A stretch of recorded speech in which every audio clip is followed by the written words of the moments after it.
शिरूर नावरा रोडवरील new Sagar restaurant and बार या हॉटेलमध्ये चोरी करून मुद्देमाल चोरून नेणाऱ्या सराईत गुन्हेगारांच्या टोळीतील दोघांना स्थानिक गुन्हे शाखा आणि पुणे ग्रामीण पोलिसांनी अटक करत मोठा गुन्हा उघडकीस आणला। या टोळीनं गुन्ह्यात वापरलेली इनोव्हा कारही पोलिसांनी हस्तगत केली।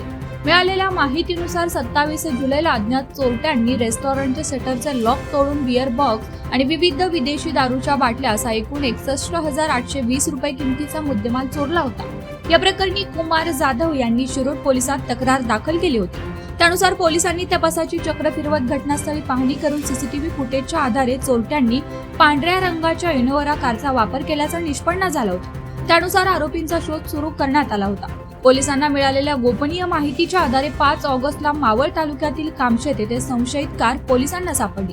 त्या कारमध्ये आरोपी ताजुद्दीन शेख आणि गोरखनाथ उर्फ काळूराम जाधव हे दोघे मिळून आले असून चौकशीत त्यांनी गुन्ह्याची कबुली दिली आहे। दोन्ही आरोपींना अटक करण्यात आली असून 8 ऑगस्ट पर्यंत पोलीस कोठडीत ठेवण्याचे आदेश न्यायालयाने दिले। प्रतिनिधी अक्षय टेमगिरे, पुणे प्राईम न्यूज, शिरूर।